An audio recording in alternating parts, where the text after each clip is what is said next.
one, and look, he's got other mandatory obligations as well. The IBF, the W.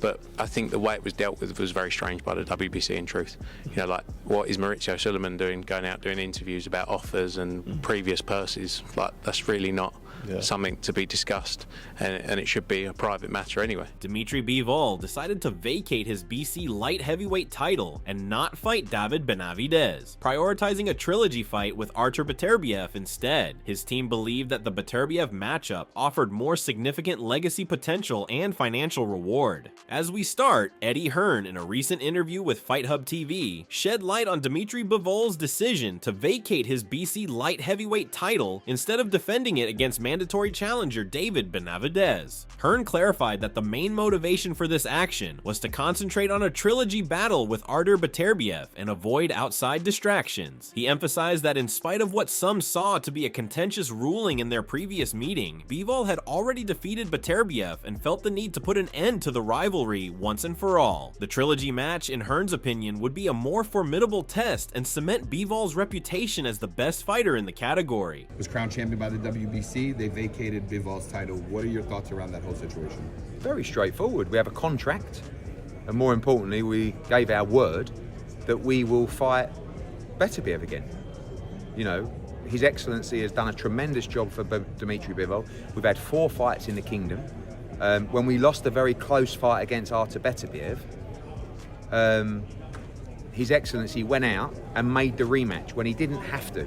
And part of that deal was, if we win, there'll be a third fight for Artur Beterbiev. Moreover, Eddie also pointed out that Bivol's ambitions extend beyond just holding a title. The goal is to become the undisputed champion of the light heavyweight division. He clarified that by giving up the WBC title, Bivol and his group want to eliminate any roadblocks like required defenses and concentrate on the more profitable and enduring bout with Beterbiev. Benavidez has been waiting. He only just beat Morel, and it's like, right, boom, negotiations, boom, purse bid, boom. Telling people the public offer. I mean, when has there ever been a time where, someone from the organisation is publicly telling about the offer that Dmitry Bivol would receive? It's quite bizarre, actually. And it's like trying to put pressure on him to take the fight. The money's nowhere near the money that he's going to make to fight Beterbiev, but it doesn't matter if the offer was 20 million. We have a contract. Even though it may appear dangerous, this strategy aims to expedite Bivol's journey towards unity and steer clear of needless detours, such as facing Benavidez at this point in his career. Despite having to give up the WBC title, Bivol's team has stated that they think the rematch with Beterbiev is the more significant task. Hearn made it apparent that the choice was not made hastily, but was seen as essential to securing what they considered to be a pivotal battle, aiming for a future in which Bivol might hold all 4 major titles in the light heavyweight category and eventually be regarded as the best in the weight class. Hearn's comments demonstrate a calculated and planned approach. It's very important that the greatest fights in the sport are allowed, and they supersede sometimes a mandatory obligation. For me, Bivol Beterbiev is the greatest fight in the division. We've seen 2 of the best fights I've ever seen. Why wouldn't you allow the third for undisputed? Besides this, Hearn is still optimistic that this tactic will succeed, despite criticism from some industry voices that Bivol's choice compromises the sport's credibility and the required challenger system. He is convinced that Bivol's triumph over Beterbiev would confirm their choice and establish Bivol as the division's dominant force. And we also have our word, which is our bond, which we don't ever go against. And we will be taking the third fight, and we will be fighting with His Excellency because he's given Dmitry the greatest opportunity. In the end, Bivol and his group are concentrating on what they believe to be the most important chances to advance Bivol's career, putting more emphasis on the possibility of unity than on the politics of title defenses. He also revealed that he has found an interesting fight related to Benavidez' next bout. We're talking now to Louis de Cubas about David Benavidez against Callum Smith. I think it's a tremendous fight. Callum Smith's the WBO interim champion. He's also mandatory. And I guess we'll make that fight, hopefully. and then we look forward to Bivol against Beterbiev 3. Dmitry Bivol's recent decision to vacate his WBC light heavyweight title instead of defending it against David Benavidez has elicited a range of reactions from fellow boxers and industry figures. What's the plan for you? What do you see in your future? So that's what me and my team went out there to, they had talked to Turkey Al-Sheikh. But I don't know, man, you know what I mean? We're still, they want to do the third fight, but then we also have the #1 spot. So, you know, there's a lot of, we could get a lot, there's a lot of, we're able to, you know, control a lot of stuff. We're able to negotiate right now, so we're gonna see what happens. While reacting to it in his most recent interview, David Benavidez responded calmly and confidently to Dmitry Bivol's decision to forfeit the WBC light heavyweight title rather than challenge him in a mandatory defense. Although many in the boxing community interpreted Bivol's action as an avoidance tactic, Benavidez maintained his composure and acknowledged Bivol's skill while expressing sorrow that the bout never happened. Although he is happy to have the WBC championship now, he stated that he would have loved to win it by beating Bivol in the ring. He said, "Bivol decided to vacate his title instead of fighting me." In addition, Benavidez also underlined that he did not intend for this phase of his career to be one in which he became champion by default. He stated unequivocally that he is prepared to defend the championship against elite opponents and keep establishing himself at light heavyweight in spite of this. His remarks demonstrated his desire to establish himself as a fighter who is prepared to face the biggest and most formidable names in the sport, in addition to being a champion. How was it meeting Turkey and being over there? It was dope, bro. It was dope to see him, you know, because, you know, he's doing a lot of great stuff for boxing, so hopefully we're trying to be put on that too, so, you know, so we get the fans the best fight. This includes his expressed interest in fighting Bivol in the future, if the opportunity returns, or even facing Artur Beterbiev for further unification. More interestingly, David answered with class rather than abrasive words or a confrontational call-out of Bivol. He reaffirmed that he will continue to accept fights that are most advantageous for his career and is not here to pursue uninterested fighters. Fans and commentators responded favorably to his composed yet determined handling of the crisis, and many commended him for maintaining his professionalism in the face of mounting divisional tension. I'm just trying to bring a lot to the sport of boxing. You know, at the end of the day, if they pay me what I want to get paid, I don't mind fighting on the undercard. You know, especially if it's going to bring more attention to the boxing, to the card.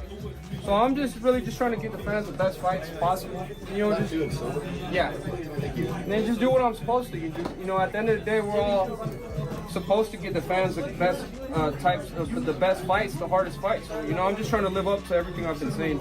However, Benavidez's immediate future probably consists of required defenses and perhaps high-stakes bouts against other elite light heavyweights. His public persona has only grown stronger as a result of his handling of Bivol's choice, which demonstrated his professionalism and drive for excellence. Benavidez appears determined to show that he is worthy of being at the top of the light heavyweight class by continuing to face and defeat the greatest opponents, regardless of whether the Bivol fight ever takes place. Recently, Dmitry Bivol has vacated his WBC light heavyweight title to prioritize a trilogy fight with Artur Beterbiev, citing contractual obligations and the IBF's rotation system. He emphasized settling their rivalry as his main goal, despite other contenders in the division. The bout is being targeted for October, potentially in Riyadh, Saudi Arabia. As a result, David Benavidez has been elevated to WBC champion, reshaping the light heavyweight landscape. It has generated many reactions from the fellow boxers, analysts, and promoters. The World Boxing Council's WBC president, Mauricio Sulaiman, has publicly criticized Dmitry Bivol for resigning the title rather than defending it against mandatory opponent David. Sulaiman was unhappy with the way Bivol's team announced this decision, calling the notification cold and impersonal and offering ridiculous justifications. He said, "I have just received a cold and impersonal notification from Dmitry Bivol's lawyer, Patrick English, with arguments that are so ridiculous." He further added, "I'd rather not discuss them," informing the WBC that Dmitry Bivol has decided to relinquish his WBC light heavyweight championship.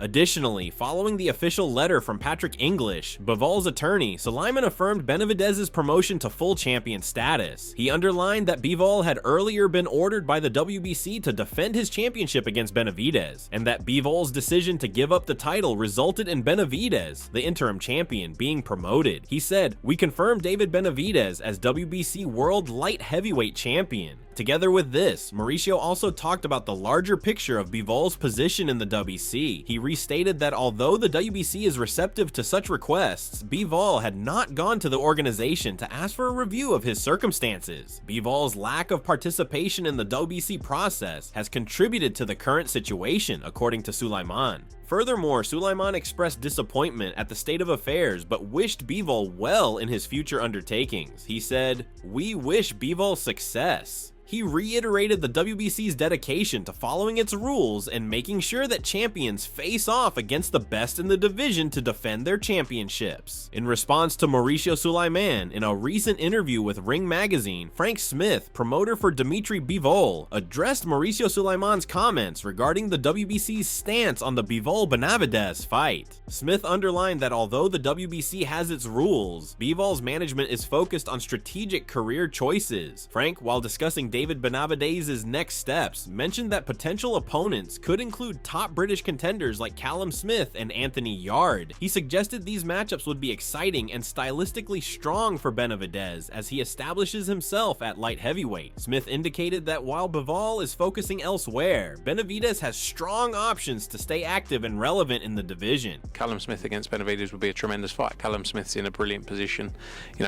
unbelievable fight against Joshua Buatsi. Both guys gave it all, but great win for Callum Smith that night, and he's in a great position. That's a massive fight if it can be made. Let's see where it lands. I think the key is making great fights. Wherever they take place, we all want to see the best fights in the sport. Besides it, Smith's comments point to the difficulties promoters encounter in striking a balance between organizational requirements and their fighters' wider career goals, suggesting a nuanced approach to the matter. Although the WBC has a clear stance, Frank's remarks are indicative of the continuous debates and agreements that mold the professional boxing scene, where choices are impacted by a mix of legal mandates and tactical strategy. You have to, it's a worrying sign for a sanctioning organisation, in my eyes, for a sport.